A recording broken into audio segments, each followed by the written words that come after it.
Hi friends, कैसे हैं आप लोग सभी लोग। Good morning. आज आपका सेशन है डीसी तथा एसी स्टार्टर। इसके विषय में संपूर्ण जानकारी आपकी इलेक्ट्रिकल से संबंधित किसी भी परीक्षा में आज के सेशन से 100% क्वेश्चन उठाया जाता है और इसमें से कभी 2 प्रश्न तो कभी 3 प्रश्न जरूर आते हैं। आज एक्सपेक्टेड क्वेश्चन लाया हूँ, चाहे आपका एग्ज़ाम एसएससी का हो, ठीक है, चाहे एसएससी का हो और चाहे वो फिर यूपीपीसीएल या किसी भी इलेक्ट्रिकल से संबंधित कोई भी एग्ज़ाम हो, सभी के लिए अति अनिवार्य है। बने रहिए हमारे चैनल पर, वीडियो पूरा अंत तक देखें। प्रत्येक क्वेश्चन को बहुत बारीकी से समझाया गया है। अभी तक यदि आप लोगों ने हमारे चैनल को सब्सक्राइब नहीं किया है तो अपने मित्रों में शेयर करें और चैनल को सब्सक्राइब करना ना भूलें। चलिए फ्रेंड्स, स्टार्ट किया जाता है। इससे पहले आपको बता दें कि हमारे इस वीडियो का फ्री पीडीएफ हमारे इस टेलीग्राम चैनल पर उपलब्ध रहेगा और आप लोग इस टेलीग्राम चैनल से प्रत्येक वीडियो का फ्री पीडीएफ ले सकते हैं, जो कि एकदम निःशुल्क है। वीडियो फ्रेंड्स, शाम को 4 बजे जीके का वीडियो आता है, जीके/जीएस का, ठीक है। और इसके बाद सुबह में मॉर्निंग में टेक्निकल का वीडियो आपको मिलता है सुबह 5 बजे। इसके बाद ऑनलाइन टेलीग्राम क्विज जो है इवनिंग में 5 बजे करवाई जाती है और आपको प्रत्येक फ्री पीडीएफ शाम को 5 बजे तक अनिवार्य रूप से प्रदान करवा दी जाती है। इसका आपसे कोई भी चार्ज नहीं लिया जाता है, केवल आप लोगों से एक आग्रह है कि हमारे वीडियो को लाइक शेयर सब्सक्राइब करना ना भूलें। यदि आप नए हैं तो चैनल को ज़रूर सब्सक्राइब करें, जिससे कि हमारा नोटिफिकेशन आपके पास सबसे पहले पहुंचे। चलिए सेशन को प्रारंभ किया जाता है। आज का मुख्य बिंदु है डीसी स्टार्टर, एसी/डीसी स्टार्टर, और ये इलेक्ट्रिकल से संबंधित है। आज का पहला क्वेश्चन है 2 पॉइंट स्टार्टर का उपयोग किस मशीन को स्टार्ट करने के लिए किया जाता है। तो 2 पॉइंट स्टार्टर का उपयोग फ्रेंड्स यहाँ देख सकते हैं एफएचपी मोटर, इसमें एफएचपी का फुल फॉर्म होता है फ्रिक्शनल हॉर्स पावर, ठीक है, आंशिक अश्वशक्ति इसको कहते हैं। इसके बाद है 3 फेज मोटर, डीसी श्रेणी मोटर और डीसी शंट मोटर। यहाँ आपकी जानकारी के लिए बता दें, जो 2 पॉइंट स्टार्टर है इसका उपयोग एसी पर नहीं किया जाता है, तो ये 2 मोटरें ऐसे ही छट गई। अब बची आपके पास ये 2 मोटरें, तो इनमें से जो 2 पॉइंट होता है इसको कैसे याद रखेंगे, 2, 3, 4 और SSC। 2 पॉइंट स्टार्टर का उपयोग श्रेणी मोटर में, 3 पॉइंट स्टार्टर का उपयोग शंट मोटर में और 4 पॉइंट स्टार्टर का उपयोग कंपाउंड मोटर में किया जाता है। तो यहाँ पर 2 पॉइंट स्टार्टर दिया गया है, इसका राइट आंसर होना चाहिए आपका option number C. Right answer इसका है ऑप्शन नंबर सी। चलिए नेक्स्ट क्वेश्चन है 3 बिंदु प्रारंभक या 3 पॉइंट स्टार्टर का उपयोग किस मशीन को प्रारंभ करने के लिए किया जाता है। एफएचपी मोटर गलत, क्योंकि यहाँ पर डीसी स्टार्टर की बात कर रहा है। डीसी स्टार्टर पॉइंट में होते हैं, 2, 3 और 4 पॉइंट स्टार्टर होते हैं। इसमें आप एसी मोटर में कोई भी ऑप्शन नहीं मार सकते हैं, ये भी आपका रॉन्ग हो जाएगा। 3 पॉइंट स्टार्टर का उपयोग अभी अभी बताया, 2 पॉइंट का यहाँ पर लिखेंगे SSC, 2 point series motor, 3 point shunt motor, 4 point compound motor. तो 3 पॉइंट का पूछा गया, यहाँ पर श्रेणी मोटर जो शंट मोटर है, डीसी शंट मोटर आपका राइट आंसर हो जाएगा। ऑप्शन नंबर डी आपका राइट है। नेक्स्ट क्वेश्चन है डीसी श्रेणी मोटर को निम्न में से किस स्टार्टर द्वारा प्रारंभ किया जा सकता है। Phase plate starter, DOL starter, glow type starter, DOL या ग्लो टाइप स्टार्टर। तो यहाँ आपको बता दें, जो फेज प्लेट स्टार्टर होता है इसी को 2 पॉइंट स्टार्टर कहा जाता है, ठीक है, इसको 2 पॉइंट स्टार्टर कहा जाता है। और जो DOL स्टार्टर होता है ये एसी मशीनों को प्रारंभ करने के लिए करते हैं। ग्लो टाइप स्टार्टर होता है ये फ्लोरोसेंट ट्यूब, ठीक है ना, ये फ्लोरोसेंट जो ट्यूबलाइट होती है इसको प्रारंभ करने के लिए इसका उपयोग करते हैं। जबकि DOL आपका हो ही गया और ग्लो टाइप हो ही गया, तो ये तो ऑप्शन आपका बिल्कुल नहीं हो सकता है, ये भी नहीं हो सकता है और ये भी नहीं हो सकता है। यहाँ बात कर रहा है डीसी, केवल एक ही स्टार्टर है, आपका राइट आंसर हो जाएगा option number A. Next question है 3 पॉइंट या 3 बिंदु प्रारंभक का उपयोग किस मशीन को प्रारंभ करने के लिए किया जाता है। तो 3 पॉइंट स्टार्टर का उपयोग जो जनरली हम जो SSC पढ़ रहे हैं, ठीक है ना, या फिर 2, पॉइंट, 3 पॉइंट और 4 पॉइंट। तो यहाँ से जनरली होता क्या है कि 2 पॉइंट स्टार्टर का उपयोग हम केवल सीरीज मशीनों को प्रारंभ करने के लिए करते हैं, जबकि 3 पॉइंट स्टार्टर का उपयोग शंट और कंपाउंड दोनों के लिए होता है। ऐसे ही 4 पॉइंट स्टार्टर का उपयोग शंट और कंपाउंड दोनों के लिए होता है। परंतु यहाँ जब स्थिति दी गई है, 3 पॉइंट स्टार्टर के बारे में पूछा गया है और यहाँ पर कंपाउंड मशीन और शंट मशीन दोनों दी गई हैं, तो आपका आंसर हो जाएगा ऑप्शन नंबर बी, राइट। इसका सही आंसर है ऑप्शन नंबर बी। यहाँ पर 3 पॉइंट स्टार्टर दिखाया गया है। 3 पॉइंट स्टार्टर में कौन कौन से पॉइंट होते हैं? मूल पॉइंट होते हैं एल मतलब लाइन के लिए, एफ मतलब फील्ड के लिए और ए मतलब आर्मेचर के लिए।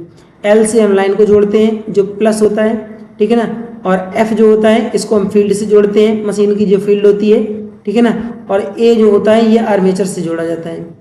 जो स्टार्टर होते हैं, जो डीसी के स्टार्टर हो या एसी के जो स्टार्टर होते हैं, स्टार्टर मूल रूप से स्विच होते हैं, ठीक है ना, मूल रूप से स्विच होते हैं। इसीलिए इनको सदैव सप्लाई के, कैसे, जो सप्लाई होती है, इसीलिए इन्हें सप्लाई के किस क्रम में जोड़ते हैं? सप्लाई के श्रेणी क्रम में जोड़ा जाता है हमेशा, ठीक है। यहाँ पर आपको एनवीसी दिखाई गई है, नो वोल्ट कॉइल, ठीक है ना, और ये ओएलसी होती है। इसको कहा जाता है ओएलसी, ओवरलोड कॉइल या होल्डिंग कॉइल, ओवरलोड कॉइल, ठीक है ना, और इसको कहा जाता है एनवीसी, ठीक है ना।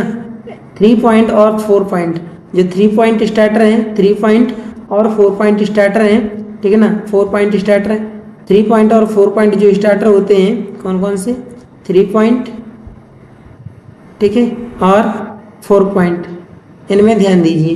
3 पॉइंट और 4 पॉइंट स्टार्टर में ये जो आपकी ओएलसी है ये अनिवार्य रूप से होती है और ये मोटे तार की होती है, ठीक है ना, और जो एनवीसी होती है ये भी होती है, परंतु ये पतले तार की होती है, ठीक है। मैंने बताया 3 पॉइंट और 4 पॉइंट में पतले तार की एनवीसी लगाई जाती है, जबकि यहाँ पर यदि आपका 2 पॉइंट का स्टार्टर है, ठीक है ना, 2 पॉइंट का स्टार्टर है, तो इसमें ये आपकी ओएलसी नहीं होती है, ठीक है ना, और एनवीसी जो है ये मोटे तार की होती है। किसमें?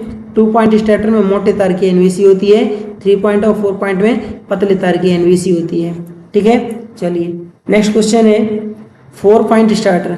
4 पॉइंट स्टार्टर का उपयोग किस मशीन को प्रारंभ करने के लिए किया जाता है? अभी अभी आपको बता रहे हैं एसएससी और 2, 3 और 4 सीरीज, शंट, कंपाउंड। कंपाउंड के लिए 4 पॉइंट स्टार्टर का उपयोग किया जाता है। ऑप्शन नंबर बी आपका राइट हो जाएगा।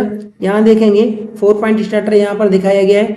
4 पॉइंट स्टार्टर में कौन कौन से बिंदु होते हैं? एक होता है पहला एल, दूसरा होता है एन, तीसरा होता है एफ, चौथा होता है ए। 4 पॉइंट स्टार्टर में ये पॉइंट होते हैं, ठीक है। और इसके एफ सिरे से या एनवीसी के साथ में, ठीक है ना, यहाँ लिखा है एनवीसी के साथ में सदैव फील्ड को जोड़ा जाता है, ठीक है, सदैव फील्ड को जोड़ा जाता है। और यहाँ पर वर्तमान में 4 पॉइंट स्टार्टर के साथ में शंट मोटर को प्रचारित किया जा रहा है, जबकि 4 पॉइंट स्टार्टर के द्वारा यहाँ कोई यह ऑप्शन जब नहीं दिया है और इस हिसाब के ऑप्शन दिए गए तो हम 4 पॉइंट कंपाउंड ही मारेंगे। यदि यहाँ पर कंपाउंड और शंट दोनों लिखा होता तो आपका आंसर वही सही हो जाता, क्योंकि हम 4 पॉइंट स्टार्टर के द्वारा कंपाउंड और शंट दोनों मशीनें प्रचालित कर लेते हैं, ठीक है। और 3 पॉइंट और 4 पॉइंट स्टार्टर में एनवीसी और ओएलसी दोनों होती हैं। नेक्स्ट क्वेश्चन है निम्न में से डीसी स्टार्टरों में किस उच्च प्रतिरोधी तार का उपयोग किया जाता है? तो यहाँ फ्रेंड्स बता दें, मैग्नीन का उपयोग यहाँ पर नहीं होता है, टंगस्टन भी नहीं होता है, कापर भी नहीं होता है। यहाँ पर यूरेका के एलिमेंट लगाए जाते हैं। इसमें आप देख सकते हैं जो यहाँ पर जो ये जो रेजिस्टेंस लगाए गए हैं, ये रेजिस्टेंस यूरेका के होते हैं, ठीक है। ये रेजिस्टेंस जो होते हैं यूरेका के होते हैं। इस हिसाब से आपका राइट आंसर जो है हो जाएगा ऑप्शन नंबर बी। फ्रेंड्स, यदि आप हमारे चैनल पर अभी तक नए हैं तो चैनल को सब्सक्राइब करना ना भूलें, चैनल को सब्सक्राइब जरूर कर लिया करें। चलिए नेक्स्ट क्वेश्चन है निम्न में से 2 पॉइंट स्टार्टर में किसका उपयोग नहीं होता है? तो 2 पॉइंट स्टार्टर में किसका उपयोग नहीं होता है? स्टड, प्रतिरोधी तार, एनवीसी और ओएलसी। इसका राइट आंसर हो जाएगा ओएलसी। इसमें ओवरलोड कॉइल नहीं लगाई जाती है, क्योंकि 2 पॉइंट स्टार्टर के द्वारा हम किसको? डीसी श्रेणी मोटर को प्रारंभ करते हैं। किसको? डीसी श्रेणी मोटर को प्रारंभ करते हैं। और डीसी श्रेणी मोटर को हमेशा किस पर? डीसी श्रेणी मोटर को हमेशा भार पर प्रारंभ किया जाता है, ठीक है ना। जब भार पर प्रारंभ करेंगे तो ओवरलोड की यहाँ पर कोई आवश्यकता नहीं है, इसलिए इस स्टार्टर में स्टड, प्रतिरोधी तार या वायर और एनवीसी ये सभी होते हैं। यहाँ आप देख सकते हैं इसमें यहाँ पर ये विलुप्त है, मतलब जो OLC है ये इसमें नहीं होती है। जो NVC होती है इसको हम NVC कहते हैं। जो NVC होती है ये कैसी होती है, ये मोटे तार की होती है, ठीक है ना, मोटे ताम्र तार की होती है, मोटे तार की बनी होती है। और इस NVC को किसके साथ में, NVC को जो आपकी श्रेणी क्षेत्र कुंडलन है, ठीक है ना, कौन सी श्रेणी क्षेत्र कुंडलन है या फिर आर्मेचर है, इनके सबके साथ डायरेक्ट सीरीज में जोड़ दिया जाता है, ठीक है। और इसमें आपका यूरेका तार, NVC, श्रेणी क्षेत्र कुंडलन और आर्मेचर सब के सब श्रेणी क्रम में जुड़े होते हैं। इस स्टार्टर में जो 2 पॉइंट स्टार्टर होता है, ठीक है ना, 2 पॉइंट स्टार्टर होता है, इसमें केवल 2 ही बिंदु होते हैं, एक L होता है और एक फील्ड होता है, लाइन और फील्ड, ठीक है। तो याद रखना इन पॉइंटों को। चलिए इस क्वेश्चन का राइट आंसर हो जाएगा option number D. Next question है DOL स्टार्टर के द्वारा कौन सी मोटर को स्टार्ट किया जाता है, BL DC motor, DC compound motor, 3 phase प्रेरण मोटर या DC शंट मोटर। तो यहाँ बता रहा है कि DOL स्टार्टर। तो एक बात आपको जानकारी के लिए बता दें, ये स्टार्टर जो होता है ये AC स्टार्टर होता है और इसके द्वारा जनरली हम 5 HP तक की मोटरों को, किसको, इंडक्शन मोटर को प्रारंभ करते हैं। अब यहाँ पर जितने DC के ऑप्शन हैं उनको हटा देंगे, ठीक है, DC के ऑप्शन है उनको हटा देंगे। ये भी DC है, ब्रुशलेस DC मोटर, ठीक है ना, ये भी आपका DC है और ये भी आपका DC। अब AC का केवल एक ही ऑप्शन आपके पास बचा जो कि आपका राइट आंसर हो जाएगा। नेक्स्ट क्वेश्चन है DOL स्टार्टर के द्वारा कितने HP तक की प्रेरण मोटर को स्टार्ट किया जा सकता है।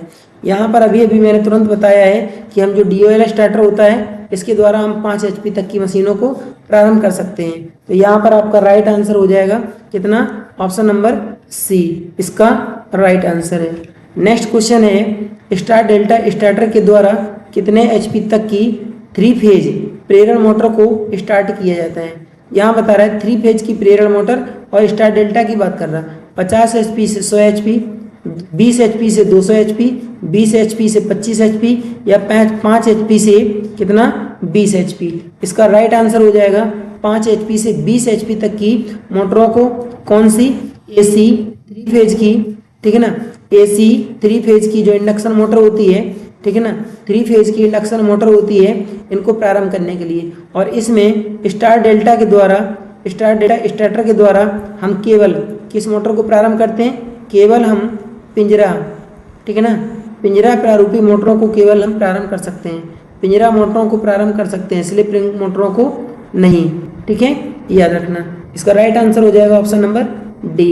अगला क्वेश्चन है ऑटो ट्रांसफार्मर स्टार्टर के द्वारा कितने HP तक की 3 फेज प्रेरण मोटरों को स्टार्ट किया जा सकता है। जो ऑटो ट्रांसफार्मर होता है ये भी एक आपका AC स्टार्टर है, ठीक है, और इसके द्वारा जनरली हम कितने से, इसके द्वारा 20 HP से ऊपर की 3 phase induction motor, 3 phase induction motor को प्रारंभ किया जा सकता है। तो इस हिसाब से आपका राइट आंसर होगा ऑप्शन नंबर C। इसका राइट आंसर है option number C। Next question, rotor प्रतिरोध स्टार्टर के द्वारा किस 3 फेज प्रेरण मोटर को प्रारंभ किया जाता है। तो रोटर प्रतिरोध स्टार्टर का एक नाम और होता है, कौन सा, स्लिप रिंग स्टार्टर है, याद रखना, ठीक है ना, slip ring starter, slip ring starter. Rotor resistance starter को स्लिप रिंग स्टार्टर भी कहा जाता है। तो जैसे कि इसका नाम है स्लिप रिंग स्टार्टर, तो इस हिसाब से आपका राइट आंसर होना चाहिए स्लिप रिंग प्रेरण मोटर। याद रखना कि सिंगल फेज की जो पिंजरा प्रारूपी मोटर होता है इसको हम इस रोटर के द्वारा प्रारंभ नहीं करते हैं, पिंजरा प्रारूपी मोटर तो एकदम नहीं करते हैं। और BL DC मोटर को प्रारंभ करने के लिए कोई स्टार्टर होता ही नहीं या हम यूज नहीं करते हैं। तो आपका आंसर है केवल ऑप्शन नंबर A। यहाँ पर option number A right answer है। जो आपका कौन सा रोटर प्रतिरोध स्टार्टर होता है, रोटर प्रतिरोध स्टार्टर जनरली इस मोटर के रोटर में, ठीक है ना, मोटर के रोटर में स्थापित किया जाता है, ठीक है ना, मोटर के रोटर में स्थापित करते हैं, किसके माध्यम से, मोटर के रोटर में स्थापित करते हैं स्लिप रिंग के माध्यम से, ठीक है, स्लिप रिंग के माध्यम से। और इस मोटर में जो स्लिप रिंग की संख्या होती है वो 3 होती है और तीनों स्लिप रिंग से जो सप्लाई निकलती है, या ये जो रोटर होता है इस रोटर में 3 फेज इंडक्शन मोटर की जो स्लिप रिंग इंडक्शन मोटर होता है, इसका जो रोटर होता है, रोटर पर स्टार वाइंडिंग होती है। कौन सी? स्टार वाइंडिंग होती है। और स्टार वाइंडिंग का प्रत्येक जो पॉइंट होता है, ये पॉइंट कनेक्ट होता है किससे? स्लिप रिंग के साथ। तो स्टार के साथ साथ यहाँ पर स्लिप रिंगों की संख्या 3 हो जाती है, और बाहर जो रेजिस्टेंस लगाते हैं या स्टार्टर लगाते हैं वो भी स्टार कनेक्टेड होता है। तो इसके प्रत्येक पॉइंट से उसको हम संयोजित कर देते हैं। इस क्वेश्चन का राइट आंसर हो जाएगा option number A.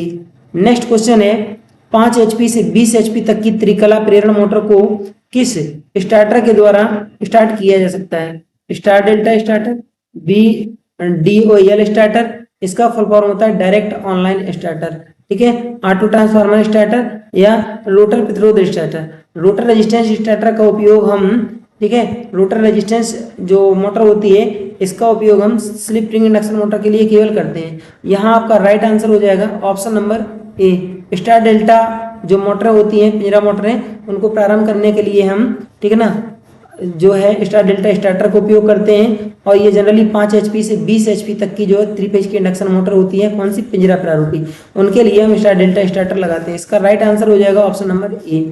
Next question है निम्न में से किस स्टार्टर के द्वारा सिंगल फेज की स्लिप रिंग इंडक्शन मोटर, ध्यान देना इस पर, सिंगल फेज की स्लिप रिंग इंडक्शन मोटर को स्टार्ट किया जाता है? Star delta starter, DOL starter, auto transformer starter, rotor प्रतिरोध स्टार्टर। इसी स्टार्टर का नाम होता है स्लिप रिंग, ठीक है ना, स्लिप रिंग स्टार्टर, ठीक है, स्लिप रिंग स्टार्टर। तो यहाँ पर आपका राइट आंसर हो जाएगा option number D. Option number D इस क्वेश्चन का राइट आंसर है। अगला क्वेश्चन है क्वेश्चन नंबर 15। 3 फेज की प्रेरण मोटरें प्रारंभ करने में अपनी संपूर्ण भार धारा की कितनी गुनी धारा लेती है? जो 3 फेज की इंडक्शन मोटर होती है, जब इसे प्रारंभ किया जाता है तो अपनी जो टोटल इसकी संपूर्ण भार धारा जो होती है, संपूर्ण भार धारा की कितने गुना अधिक धारा लेती है? इसका ऑप्शन हो जाएगा 5 से 7 गुना, 2 से 3 गुना, 10 से 15 गुना या 0.5 से 2 गुना। राइट आंसर हो जाएगा आपका ऑप्शन नंबर ए, 5 से 7 गुना अधिक धारा लेती है। नेक्स्ट क्वेश्चन हमारा क्वेश्चन नंबर 16। निम्न में से ग्लो स्टार्टर का उपयोग किसे प्रारंभ करने में किया जाता है? Sodium vapour lamp, fluorescent tube, induction motor या फिर DC मोटर। इसका राइट आंसर हो जाएगा fluorescent tube. Option number B आपका राइट हो जाएगा। ये आपकी फ्लोरोसेंट ट्यूब दिखाई गई है, इसमें ये 2 फिलामेंट उपयोग में लाए जाते हैं, ठीक है ना। यहाँ पर बैलास्ट या इसी का दूसरा नाम जो है ना चोक होता है, ठीक है ना, इसी का दूसरा नाम चोक होता है। जो बैलास्ट होता है ये डिजिटल चोक होता है, ठीक है। और स्टार्टर जनरली यहाँ पर उपयोग में लाया गया है। ये स्टार्टर होता है कौन सा? ग्लो टाइप स्टार्टर होता है। यहाँ पर इसमें दर्शाया गया है, यहाँ पर नीली चमक होती है, ठीक है ना, और इसके चमक के साथ में यहाँ पर जनरली हीलियम गैस का उपयोग किया जाता है। हीलियम गैस भरते हैं जो ब्लू कलर की चमक के साथ प्रारंभ होता है। और दूसरी बात, इसमें द्विधातु पत्ती होती है। कौन सी? द्विधातु पत्ती का उपयोग किया जाता है, जिसमें दोनों धातुएं जो होती हैं अलग अलग धातु होती हैं, जो इसमें बार बार टकराती हैं और अलग हो जाती हैं, ठीक है ना। और इस स्टार्टर के लिए या इसकी लाइफ को बढ़ाने के लिए हम एक संधारित्र उपयोग में लाते हैं, ठीक है ना। एक कैपेसिटर लगाते हैं इसके समांतर क्रम में, जिससे इसकी स्पार्किंग जो है कम हो जाती है। याद रखना, फ्लोरोसेंट ट्यूब को स्टार्ट करने के लिए हम ग्लो टाइप और थर्मल टाइप का स्टार्टर उपयोग करते थे, जबकि जो थर्मल स्टार्टर होता है, ठीक है ना, इसका अब उपयोग बंद हो गया है। अब वर्तमान में केवल ग्लो ही चल रहा है, ठीक है ना। अब इसका भी धीरे धीरे उपयोग समाप्त होता चला जा रहा है, क्योंकि जब से ये बैलास्ट आ गया है अब इस स्टार्टर का उपयोग लगभग खत्म हो गया है। नेक्स्ट क्वेश्चन है, निम्न में से किस स्टार्टर की NVC मोटे तार तथा कम फेरों की बनी होती है? ध्यान देना, यहाँ NVC की बात कर रहा है और मोटे तार की भी बात कर रहा है। तो face plate starter, DOL starter, इसमें ये नहीं होता है। 3 पॉइंट स्टार्टर, 4 पॉइंट स्टार्टर, इन तीनों पर विचार करेंगे। तो मैंने अभी बताया था कि जो 3 पॉइंट स्टार्टर और 4 पॉइंट स्टार्टर होता है, ठीक है ना, इसके NVC जो होते हैं ना, NVC या NC, ठीक है ना, ये कैसे होते हैं? ये होते हैं पतले तार के, ठीक है ना, पतले तार के होते हैं, पतले तार के बने होते हैं। और इनमें जो फेरे होते हैं, ठीक है ना, फेरे होते हैं, कितने? अधिक फेरे होते हैं, ठीक है ना, अधिक फेरों का उपयोग किया जाता है। और DOL स्टार्टर में इसका उपयोग करते नहीं है। तो यहाँ पर जस्ट उल्टा लिखा है, मोटे तार इसमें होता है पतले तार, ठीक है ना। यहाँ लिखा है कम फेरे, इसमें होते हैं अधिक फेरे, तो ये सब उल्टा उल्टा लिखा है। तो इस हिसाब से आपका राइट आंसर होना चाहिए option number A. Right answer है आपका option number A, face plate starter. इसी का दूसरा नाम है 2 पॉइंट स्टार्टर। नेक्स्ट क्वेश्चन है, डीसी शंट मोटर की शंट क्षेत्र कुंडली 3 पॉइंट स्टार्टर के किस भाग से जुड़ी होती है। शंट क्षेत्र कुंडली की बात कर रहा है। शंट क्षेत्र कुंडली जो होती है ये 3 पॉइंट स्टार्टर के किस भाग से जुड़ी होती है। तो याद रखना ये एनवीसी से जुड़ी होती है। यहाँ पर आपका रोटर जो प्रतिरोध है और ओएलसी है, ये दोनों अलग हो जाएंगे। यहाँ पर श्रेणी में जुड़ी होती है, ये आपका राइट आंसर हो जाएगा। समांतर में इसको नहीं जोड़ते हैं, ठीक है ना। राइट आंसर हो जाएगा ऑप्शन नंबर बी। देख सकते हैं यहाँ पर ये आपका डीसी शंट मोटर दिखाया गया है, डीसी शंट मोटर दिखाया गया, और ये कुंडली जो दिखाई गई है यही आपकी एनवीसी है, ध्यान देना, ठीक है ना। ये एनवीसी है और ये वाली कुंडली जो है ये आपकी ओएलसी होती है, ठीक है ना। तो एनवीसी में फेरों की संख्या होती है अधिक, और क्या करते हैं इस कुंडली को हम डायरेक्ट जोड़ देते हैं किसके साथ में, ये शंट क्षेत्र कुंडली है, शंट क्षेत्र कुंडली के श्रेणी क्रम में जुड़ी होती है। इस आपका जो राइट आंसर है हो जाएगा option number B. Next question है, निम्न में डीसी स्टार्टर कितने प्रकार के होते हैं। 2 प्रकार के, 4 प्रकार के, केवल 1 प्रकार के, 3 प्रकार के। अभी पहले ही क्वेश्चन में मैंने बताया था जो डीसी स्टार्टर होते हैं, ठीक है ना, डीसी स्टार्टर होते हैं ये 3 प्रकार के होते हैं। कितने प्रकार के, 3 प्रकार के होते हैं। इनमें कौन से होते हैं, 2 पॉइंट, 3 पॉइंट और 4 पॉइंट। यहाँ मैंने बताया था SSC, 2 पॉइंट के लिए श्रेणी, 3 पॉइंट के लिए शंट और 4 पॉइंट के लिए, ठीक है ना। ये है आपकी शंट और ये है आपकी श्रेणी, ठीक है, और ये हो जाएगी आपकी कंपाउंड, ठीक है ना। श्रेणी शंट कंपाउंड मोटरों का उपयोग किया जाता है। तो आंसर हो जाएगा आपका ऑप्शन नंबर डी। यहाँ ऑप्शन नंबर डी आपका राइट आंसर है। इसकी डिटेल यहाँ दी गई है। 2 पॉइंट स्टार्टर, इसको फेस प्लेट स्टार्टर भी कहा जाता है, 3 पॉइंट स्टार्टर और 4 पॉइंट स्टार्टर, ये 3 स्टार्टर होते हैं डीसी के। नेक्स्ट और अंतिम प्रश्न है हमारा, निम्न में से किस मोटर को स्टार्ट करने के लिए स्टार्टर की आवश्यकता नहीं होती है। सैडेड पोल मोटर, पिंजरा मोटर, स्लिप-रिंग मोटर और डीसी मोटर। तो यहाँ आपका राइट आंसर हो जाएगा सैडेड पोल मोटर। जो सैडेड पोल मोटर होती है, सैडेड पोल मोटर काम करने के लिए हम सी स्टार्टर का उपयोग नहीं करते हैं, जबकि सैडेड पोल मोटर में जो पोल होते हैं ये स्वयं ही इसको टार्क प्रदान करते हैं स्टार्ट करने के लिए, ठीक है ना। सैडेड पोल मोटर का एक ध्रुव कुछ ऐसा होता है, इसका ये वाला जो भाग होता है ये 1/3 भाग होता है, जबकि ये वाला हिस्सा होता है ये 2/3 होता है, ठीक है, 2/3 हिस्सा होता है। और ये जो सेडिंग रिंग है, ठीक है ना, सेडिंग रिंग है ये किसका, तांबा का बना होता है। किस तांबे का, कठोर तांबे का, ठीक है ना, कठोर तांबे का ये बना हुआ होता है। और इसके रोटर जो होते हैं, ठीक है ना, स्लिप रिंग जो इंडक्शन मोटर होती है इसका रोटर जनरली पिंजरा प्रारूपी होता है, याद रखना। तो आज का कैसा रहा हमारा सेशन फ्रेंड्स। यदि आप हमारे चैनल पर अब भी नए हैं तो कृपया चैनल को जरूर सब्सक्राइब करें, शेयर करें वीडियो अपने मित्रों में और बताएं मित्रों को हमारे चैनल के बारे में। यहाँ पर आपको मुफ्त में सभी वीडियो प्रदान की जाएंगी और साथ साथ में हमारा फ्री PDF भी, ठीक है। यदि आप हमारे चैनल पर नए हैं तो चैनल को सब्सक्राइब करें और हमारा फ्री PDF आपको हमारे इस टेलीग्राम चैनल पर मिल जाएगा और इसका राइट समय है शाम को 5 बजे, ठीक है ना। शाम को 5 बजे इवनिंग में आपको हमारे इस वीडियो का PDF प्राप्त हो जाएगा। तो कैसा रहा आज का हमारा सेशन फ्रेंड्स। यदि आज का सेशन आपको अच्छा लगा हो तो वीडियो को लाइक, शेयर, सब्सक्राइब करना ना भूलें। Thank you for watching. जय हिंद।